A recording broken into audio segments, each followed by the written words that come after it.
Hello student, welcome to BSL study point. तो student, आज की इस वीडियो में आपको बताने वाला हूं कि प्रकाश का परावर्तन क्या होता है और प्रकाश के परावर्तन के क्या क्या नियम होते हैं। तो स्टूडेंट, वीडियो करते हम लोग स्टार्ट। तो सबसे पहले स्टूडेंट, हम लोग देखने वाले हैं कि प्रकाश का परावर्तन क्या होता है। सबसे पहले इसका हम लोग परिभाषा देखेंगे, उसके बाद मैं आपको बताने वाला हूँ कि इस परिभाषा के माध्यम से ही आप लोग भी बहुत आसानी से ये चित्र कैसे ड्रा कर सकते हैं। तो उसके लिए स्टूडेंट आपको वीडियो में अंत तक बने रहना पड़ेगा। चलिए स्टूडेंट, वीडियो को हम लोग करते हैं स्टार्ट। सबसे पहले स्टूडेंट, मैं आपको बताने वाला हूं कि प्रकाश का परावर्तन क्या होता है। तो चलिए देखिए, प्रकाश का परावर्तन। प्रकाश का किसी वस्तु के चिकनी और पालिशदार सतह से टकराकर उसी माध्यम में वापस लौटने की घटना को प्रकाश का परावर्तन कहते हैं। यानी कि स्टूडेंट, जो प्रकाश की किरण है वो किसी वस्तु के चिकनी और पालिशदार सतह से जब टकराती है तो टकराने के बाद उसी माध्यम में वापस लौट जाती है और यही घटना प्रकाश का परावर्तन कहलाता है। तो चलिए इसी परिभाषा के माध्यम से हम लोग देखते हैं कि ये चित्र कैसे ड्रा किया गया है और आप लोग भी कैसे इसे ड्रा कर सकते हैं। तो देखिए स्टूडेंट, सबसे पहले यहाँ पे परिभाषा में कहता है कि प्रकाश का किसी वस्तु की चिकनी और पालिशदार सतह से टकराना।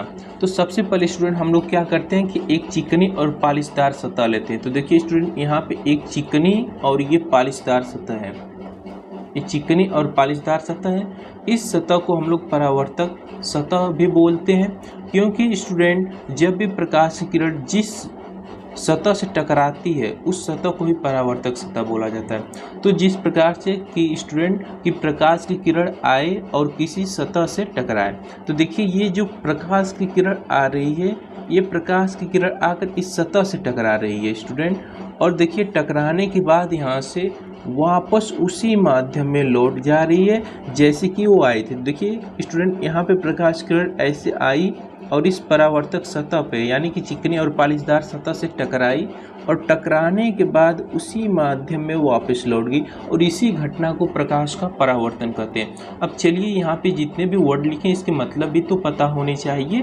तो देखिए स्टूडेंट, जैसे पहले हम लोगों ने यहाँ पे चिकनी और पालिशदार सतह बनाया तो इसको हम लोग परावर्तक सतह बोलते हैं, क्योंकि जो प्रकाश की पहली किरण जो आकर इस परावर्तक सतह से टकराती है, तो जो पहली किरण प्रकाश की आकर इस सतह से टकराती है उसी को आपतित किरण बोला जाता है, क्योंकि यह सबसे पहले आकर परावर्तक सतह से टकराती है। अब जैसे यहाँ पे परावर्तक सतह से टकराई और टकराने के बाद जिस माध्यम में वापस लौट रही है, तो ये जिस माध्यम में वापस लौटती है प्रकाश की किरण, उस किरण को बोला जाता है परावर्तित किरण बोला जाता है। ठीक है स्टूडेंट, इतना समझ में आ गया।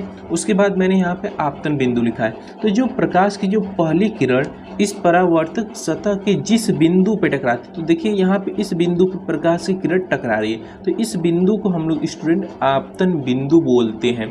उसके बाद मैंने स्टूडेंट बीच में एक अभिलंब ड्रा किया, यानी कि मैंने यहाँ पे एक लंब यहाँ पे मतलब रेखा खींची, जिसे बोला जाता है अभिलंब। इससे हम लोग कोणों के बारे में पता कर लेते हैं। तो देखिए स्टूडेंट, यहाँ पे मैंने आपतन कोण लिखा है। ये आपतन कोण होता क्या है, तो ध्यान से देखिए स्टूडेंट, यहाँ पे जो आपतित किरण है जो कि सतह से टकरा रही है और यहाँ पे ये अभिलंब है, दोनों के बीच में जो कोण बनता है स्टूडेंट उसी को आपतन कोण बोलते हैं। एक बार फिर से स्टूडेंट, आपतित किरण और अभिलंब के बीच में जो कोण बनता है स्टूडेंट उसी को आपतन कोण बोला जाता है। और स्टूडेंट उसके बाद अभिलंब और परावर्तित किरण के बीच में जो कोण बनता है उसे परावर्तन कोण बोलते हैं। तो स्टूडेंट, आई होप आपको अच्छे से चित्र के बारे में समझ में आ गया है। एक बार फिर मैं आपको बताता हूं कि जो प्रकाश की जो पहली किरण आकर परावर्तक सतह के जिस बिंदु पे टकराती है उसे आपतित किरण, और टकराने के बाद जिस माध्यम में वापस लौट जाती है उसे परावर्तित किरण बोलते हैं। प्रकाश की किरण परावर्तक सतह के जिस बिंदु पे टकराती है उसे आपतन बिंदु बोलते हैं।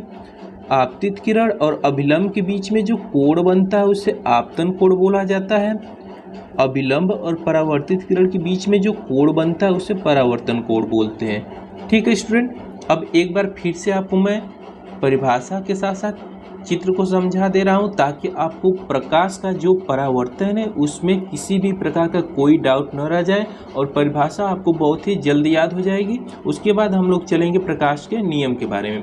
तो देखिए स्टूडेंट, प्रकाश का किसी वस्तु की चिकनी और पॉलिशदार सतह से टकराकर उसी माध्यम में वापस लौटने की घटना को प्रकाश का परावर्तन कहते हैं। तो देखिए स्टूडेंट, यहाँ पे जो प्रकाश की किरण है वो आकर किसी चिकनी या फिर पॉलिशदार सतह से टकरा रही है और टकराने के बाद उसी माध्यम में वापस लौट जा रही है, यही घटना प्रकाश का परावर्तन कहलाता है।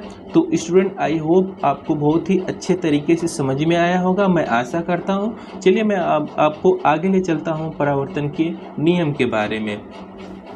तो देखिए स्टूडेंट, यहाँ पे प्रकाश का नियम क्या है।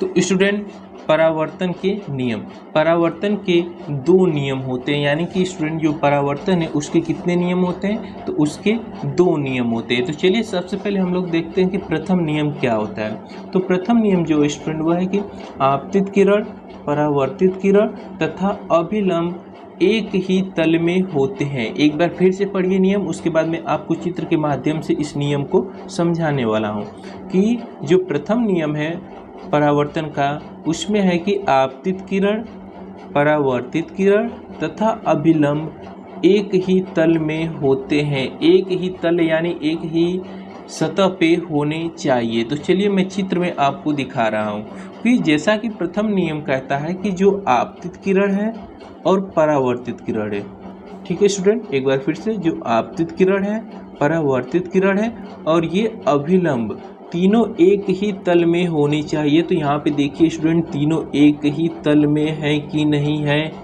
है ना।